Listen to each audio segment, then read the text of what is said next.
என் நெஞ்சில் குடியிருக்கும்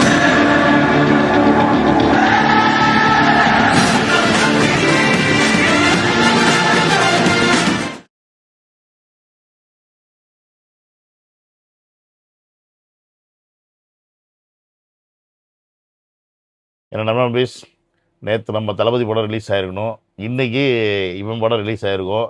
கண்டிப்பாக ரெண்டு படத்தையும் கம்பேர் பண்ணி பல மாதிரியான ரிவ்யூஸும் கமெண்ட்ஸுகளும் ஓடிட்டு இருந்திருக்கும். பட் அதுக்கெல்லாம் வாய்ப்பே கொடுக்காம நம்ம பொங்கலை மொத்தமாக குழி தோண்டி புதைச்சிட்டாங்க இந்த சென்சார் போர்டுக்காரங்க.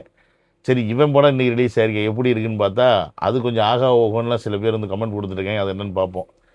இப்படி இவ்வளோ ரிஸ்க்காக போய்கிட்டு இருக்குது இந்த ஜனநாயகன் படம். கடைசியில் ரிலீஸே பண்ண விடாமல் பண்ணிட்டாங்க. ஒரு சைடில் பார்த்தீங்கன்னா நம்ம ப்ரொடியூசர் வந்து பார்த்திங்கன்னா மன்னிப்பு கேட்குறாரு. அவர் மன்னிப்பு கேட்குறதுல சில விஷயங்கள் வந்து சொல்கிறாரு. அந்த விஷயங்களை வச்சும் எப்படி வந்து இந்த படத்துக்கு வந்து இவ்வளோ முட்டுக்கட்டை கொடுக்குறாங்க அப்படின்ற கேள்வி நமக்குள்ளே வருது.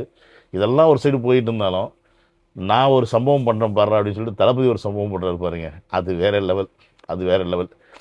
அவர் வந்து முழு அரசியல்வாதியாக மாறிட்டார் அப்படின்றது வந்து அது மூலியமாக நமக்கு புரிய வருது.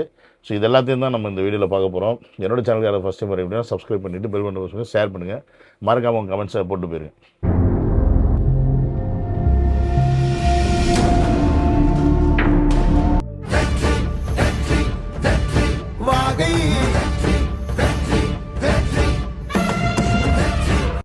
Welcome to Vijay stock and welcome to another video. சரி, என்னதான் இருந்தாலும் நமக்கு அவன் வந்து பிடிக்குதோ பிடிக்கலையோ, இன்றைக்கி வந்து ஜனநாயகன் படம் வந்து அவனால தான் இன்றைக்கி இவ்வளோ பெரிய முட்டுக்கட்டையே ஆச்சு அப்படின்றது எல்லார் மனசையும் பதிஞ்சு வச்சு. இருந்தாலும் அவன் படம் எப்படி இருக்குது என்னவா இருக்குது அப்படின்னு பார்த்தவங்க சில பேர் சொல்கிறாங்க. என்னன்னு நம்ம கேட்போம்.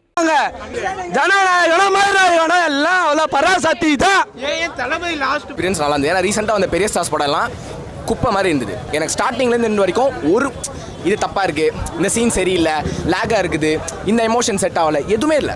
தொண்டை போயிடுச்சு எனக்கு. அப்படி இருந்தது படம். என்னடா நெஞ்சம் நிற்கிறீங்க? டே ஓவராக ஃபீல் பண்ணாதீங்கடா, ஓவராக ஃபீல் பண்ணாதீங்க. இந்நேரம் வந்து இதே இந்த இடத்துல ரிவ்யூக்கு வந்து இதே தளபதி படத்துக்கு எப்படின்னு சொல்லி மைக்கை நீட்டு இருந்தால் அவன் தவ்விக்கிட்டு வருவான். தவ்விக்கிட்டு வந்து நான் பண்ணுறேன் நீ பண்ணுறேன்னு வருவாங்க. இவங்க என்னடானா ஆளை செட் பண்ணி பேச வச்ச மாதிரியே தெரியுது. ஏன்னா அப்படி பேசுகிறீங்களேடா. என்ன பண்ணேன்னு சரி, ஜனநாயகம் படம் தான் ரிலீஸ் ஆகலை, இந்த பராசக்தி படத்துக்கு எவ்வளோ டிக்கெட் புக்கிங் ஆயிருக்குன்னு சொல்லிட்டு சும்மா அப்படியே சர்ச் பண்ணி பார்த்தேன். அதை உங்கள் பார்வை கேட்குறேன். பாருங்க மக்களே, பராசக்தி நாளை ரிலீஸு. காலியாக கிடக்கு தேட்ரு.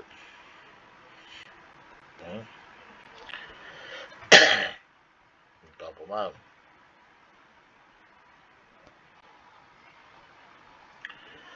6 மணி ஷோ பார்ப்போம்.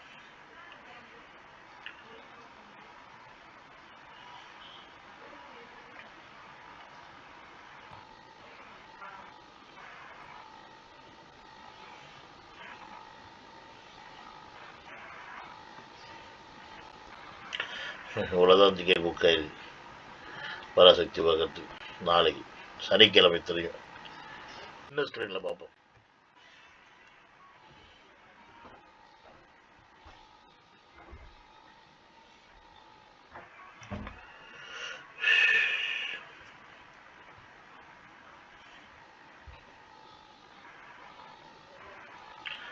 இவ்வளோதான் புக் ஆயிருக்கு சின்ன ஸ்க்ரீன்லையும். இது கூட வந்து நாளைக்கு வந்து நமக்கு இது இல்லைன்றனால, ஜனநாயகம் இல்லைன்றனால இவ்வளோதான் புக்கிங்கு நேற்று நான் பார்த்தப்ப.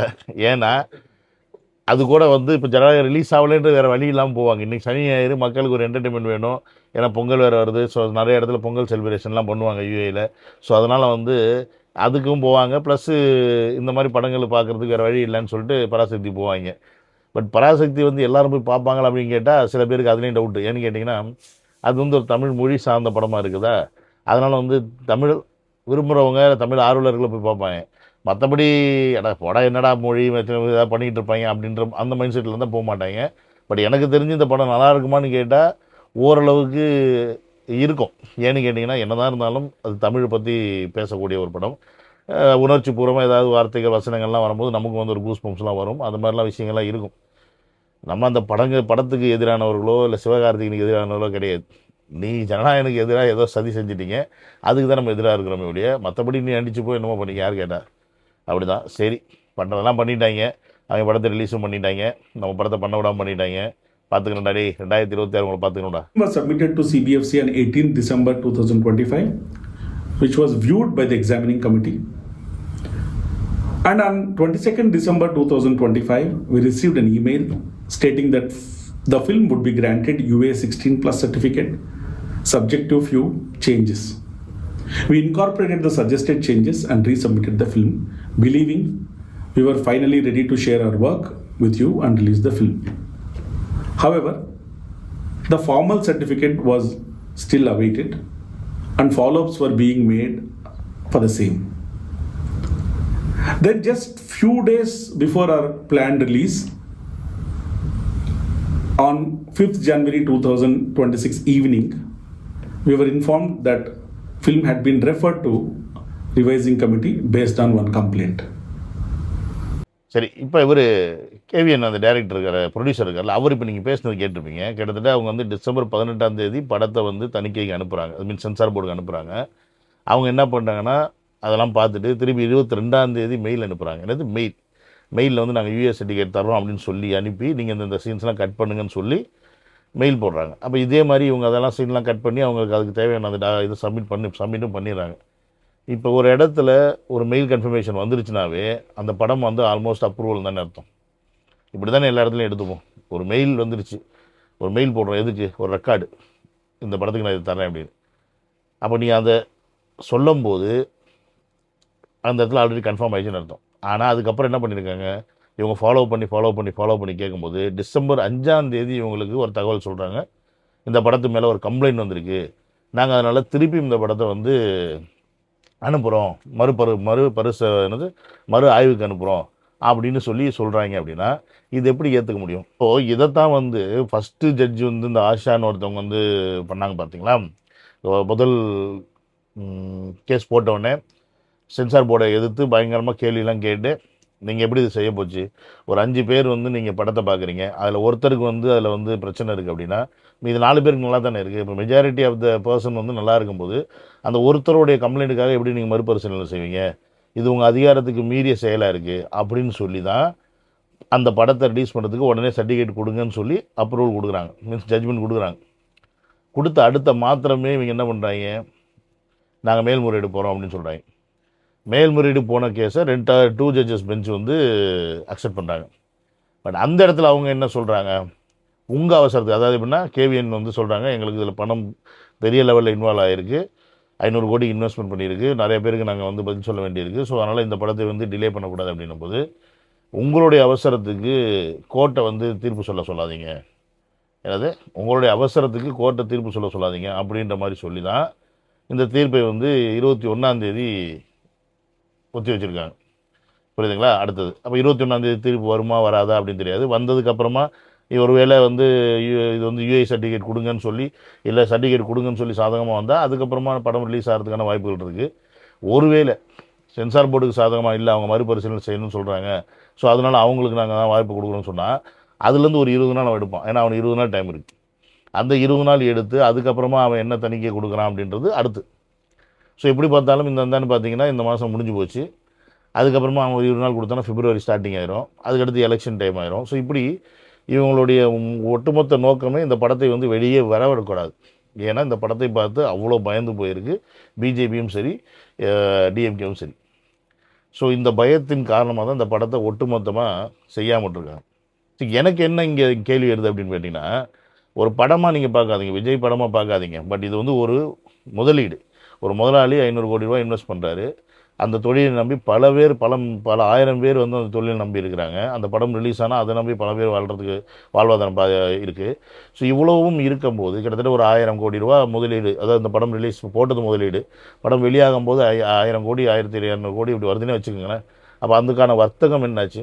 இந்த 1000 கோடி ரூபா வர்த்தகம் வந்து பெரிய விஷயமா நீதித்துறைக்கு தெரியலையா அப்படின்ற கேள்வி தான் வருது. ஏன்னு கேட்டிங்கன்னா, ஒருவேளை சென்சார் போர்டு சரியாக எல்லாமே செஞ்சுருந்தா நம்ம இந்த கேள்வி வைக்க மாட்டோம். அவன் வந்து 18ஆம் தேதி படத்தை பார்த்து 22ஆம் தேதி மெயில் அனுப்பாமல் இருந்திருந்தால், இல்லை 22ஆம் தேதியே ஏன் இந்த மாதிரி இந்த படத்து மேலே ஒரு கம்ப்ளைண்ட் இருக்குது, நாங்கள் இந்த மறுபரிசீலனை செய்யணும் அப்படின்னு ஏன் சொல்லலை? நீ சர்டிஃபிகேட் தரேன்னு சொல்லிட்டு இல்லை, அப்போ சர்டிஃபிகேட் தரேன்னு சொன்னால் சர்டிஃபிகேட் தானே கொடுக்கணும். நீ கொடுக்காமல் இழுத்தடிச்சு டிசம்பர் 5ஆம் தேதி வரைக்கும் போய், சரி ஜனவரி 5ஆம் தேதி வரைக்கும் போய், அப்போ வந்து நீ மறுபரிசீலனைக்கு போகிற அப்படின்னா, அதுவும் ஒரே ஒருத்தன் கொடுத்த கம்ப்ளைண்ட் அப்படின்னா, இந்த இடத்துல என்னுடைய கேள்வி வருதுன்னா, இந்த 5 நபர் பார்க்கக்கூடிய, இந்த 5 நபர்கள் தீர்மானிக்கக்கூடிய ஒரு படத்தை மட்டும்தான் ஒருத்தன் பார்க்கணும் அப்படின்னா, இந்தியாவில் இருக்கவங்க பார்க்கணும் அப்படின்னா எப்படி வந்து ஒரு கலாச்சாரத்தை நம்ம வந்து ஒரு படத்தின் மூலயமா பிரதிபலிக்க முடியும். அவங்களுக்கு பிடிச்சா ஈனுவான், பிடிக்கலன்னா வெட்டுனுவான், அந்த சீனை தூக்கிடுவான். அப்போ எப்படி இது வந்து உண்மைத்தன்மையை படம் மூலியமாக ஒரு ஒரு ஒரு ஊடகம் மூலியமாக எப்படி வந்து மக்களுக்கு கடத்த முடியும் அப்படின்ற கேள்வி வருதுல்ல. அப்போ இங்கே ஜனநாயகம் இருக்குது, இங்கே டெமோக்ரஸி இருக்குது இல்லையே. இந்த இடத்துல இதுதான் கேள்வி வச்சுருக்கணும். 4 பேர் அது வந்து ஆஷான்றவங்க அந்த ஜட்ஜு கரெக்டாக பண்ணாங்க. இந்த 2 தனிநபர் நீதிபதி என்னன்னா அவங்கள குறை சொல்லாமல் இங்கே கேவியனை குறை சொல்லி நீங்கள் எப்படி வந்து சென்சார் வாங்காமல் நீங்கள் எப்படி அனௌன்ஸ் பண்ணீங்க டேட்டா அப்படின்றாரு. இதுதான் முதல் முறையாக நடக்குதா? இது வரைக்கும் இந்த மாதிரி நடந்ததே கிடையாது இந்திய துறையில் அப்படின்றது தான் நிதர்சனமான உண்மை. அது அவங்களுக்கும் தெரியும். அவங்களும் வானத்துலேருந்து குதிச்சு சொல்லி அவங்களும் அங்கே தானே இருக்கிறாங்க. எரிஞ்சும் இந்த மாதிரி பண்ணுறாங்க அப்படின்னா அப்போ இது வந்து முழுக்க ஒரு திட்டமிட்ட சதி. இந்த படத்தை வந்து வெளியே விடக்கூடாது அப்படின்றது தான் அவங்களுடைய ஒரு பாயிண்டாக இருக்குது. சரி, இந்த மாதிரிலாம் பண்ணுங்க, என்ன வேணால் பண்ணுங்கடா அப்படின்னு சொல்லிட்டு தளபதி என்ன பண்ணிட்டாரு, அவர் நீங்கள் தான் பண்ணுவீங்கன்னு தெரியும், நான் என்ன பண்ணேன் பாருன்னு சொல்லிட்டு அவர் வேற ஒரு ரூட் எடுக்கிறார். இது வரைக்கும் தேர்தல் பிரச்சாரம்னா டிஎம்கே ஏடிஎம்கே என்ன பண்ணுவாங்க, நாங்கள் வந்தால் உங்களுக்கு இலவசத்தை அள்ளித்தரோம், நாங்கள் அது செய்கிறோம், நாங்கள் இதை செய்கிறோம்னு சொல்லிட்டு சொல்லுவாங்களே ஒழிய என்னைக்காவது ஒரு தேர்தல் குழு அப்படின்னு சொல்லிட்டு அந்த குழு அமைச்சிருக்கா, அந்த குழு அமைச்சதை பற்றி வெளியில் சொல்லியிருக்கா, அந்த குழு என்ன மாதிரியான விஷயங்களை செய்யும்னு சொல்லியிருக்கா, அப்படிலாம் சொன்னதே கிடையாது. ஆனால் இன்றைக்கி இவ்வளோ பிரச்சனை போயிட்டுருக்கு. அவருக்கான படம் ரிலீஸ் ஆகலை, பல கோடிகள் முதலீடு உள்ளே முடங்கி கிடக்கு, இந்த படத்தை ரிலீஸ் பண்ண விட மாட்டேங்கிறாங்க. ஸோ இப்படின்னு இவ்வளோ பிரச்சனைகள் போயிட்டுருக்கு. அதெல்லாம் அப்படி தூக்கி ஓரம் வச்சுட்டு ஒரு அறிக்கை போடுறாரு பாருங்க, நான் தேர்தல் அறிக்கை தயாரிக்க ஒரு 12 பேர் சேர்ந்த குழு ஒன்று அமைக்கிறேன்னு சொல்லிட்டு அந்த அதோட டேட்டா வந்து வெளில விடுறாரு. அதில் வந்து இந்த சிறு தொழில், குறு தொழில், அப்புறம் வந்து நெசவாளர்கள், இந்த மாதிரி எல்லாரையும் பார்த்து அவர்களுடைய பேசி அவர்களுடைய பிரச்சனை என்னன்னு தெரிஞ்சு அந்த பிரச்சனைக்கு எப்படி சொல்யூஷன்ஸ் கொண்டு வரலாம், அந்த சொல்யூஷன் கொண்டு வரது மட்டும் இல்லாமல் வளர்ச்சி பாதையிலே நாட்டை கொண்டு போகிறதுக்கு என்ன மாதிரியான திட்டங்களை கொண்டு வரணும்னு சொல்லிட்டு அட்வான்ஸ் விஷனோட ஒரு விஷயத்தை செயல்படுத்துகிற ஒரு தலைவர் வந்து இப்போ தான் ஃபஸ்ட் டைம் பார்க்குறோம் தமிழ்நாட்டில். ஸோ இந்த மாதிரி ஒரு தலைவர் தான் நமக்கு தேவை தமிழ்நாடு, புரியுதுங்களா? ஸோ அவருடைய பர்சனல் லைஃப் இதே இந்நேரம் வந்து ஆளுங்கட்சியோ இல்லை எதிர்கட்சியிலையோ அவர்களுடைய பர்சனலில் இந்த மாதிரி ஒரு படம் ரிலீஸ் ஆகாமல் அது மாதிரி இது மாதிரி நடந்தால் இந்நேரம் வேறு மாதிரி நடந்திருக்கும். தமிழ்நாட்டில் ஒரு கலவரம் நடந்திருக்கும், தமிழ்நாட்டில் ஒரு பெரிய பிரச்சனை நடந்திருக்கும். பட் இங்கே தான் நடந்துச்சா? ஒன்றுமே இல்லை. ரொம்ப கூலாக படம் தானே, சரி இன்றைக்கி ரிலீஸ் பண்ணல, இன்னொரு நாள் நீங்கள் ரிலீஸ் பண்ண பார்த்துக்குறோம் அப்படின்ற மாதிரி ரொம்ப மெச்சூர்டாக நான் எனது பார்வையும் எனது எண்ணத்தையும் எனது செயலையும் அரசியலில் தான் நான் வச்சுருக்கேன், இப்போ மக்கள் சேவை தான் வச்சுருக்கேன்னு சொல்லி திருப்பி நிரூபிக்கிற மாதிரி, செருப்படி அடிக்கிற மாதிரி, எல்லாருக்கும் புரிகிற மாதிரி ஒரு அறிக்கையை விட்டார் பாருங்க, அங்கே நிற்கிறார் தளபதி. ஸோ இதனால தான் இவரை வந்து இவங்களால் எதுவுமே பண்ண முடியல, இதனால தான் இவரை வந்து இவ்வளோ எதிர்க்கிறாங்க. ஏன்னா இந்த மனுஷனை எப்படிடா வந்து சமாளிக்கிறது முடியலையே அப்படின்னு போட்டு கன்ஃபியூஷனில் தெரியுறாங்க. ஸோ ஆனால் தளபதி என்ன பண்ணுறாருன்னா, நீங்கள் இப்படி கன்ஃபியூஷன்லேயே தெரியுங்கடா அப்படின்னு சொல்லிட்டு அவருடைய வேலையை செஞ்சிட்ருக்காரு அப்படின்றதுல மாட்டுக்கிறது கிடையாது. எனிவே நண்பா நம்பீஸ், நம்மளுடைய சந்தோஷம் அஃப்கோர்ஸ் இந்த படம் ரிலீஸ் ஆகிருந்தால் உண்மையாலே மிகப்பெரிய சந்தோஷம் தான். பட் ரிலீஸ் ஆகலை. ஆனால் என்றைக்கு ரிலீஸ் ஆகுதோ அன்றைக்கி தான் நமக்கு பொங்கல் அப்படின்றதையும் மறந்துடாதீங்க. மற்றபடி மற்றவன் வாழ்கிறான் வாழாமல் போகிறான் அதெல்லாம் அவங்க இஷ்டம் அப்படின்றத மாதிரி மனசில் வச்சுக்கிட்டு உங்களுக்கு பராசக்தி பிடிச்சா போய் பாருங்கள், பிடிக்கலைன்னா புறக்கணிச்சிருங்க. அவ்வளோதான் நம்மளால சொல்ல முடியும், வேறு ஒன்றும் கிடையாது. So another video, love you all, take care, bye bye.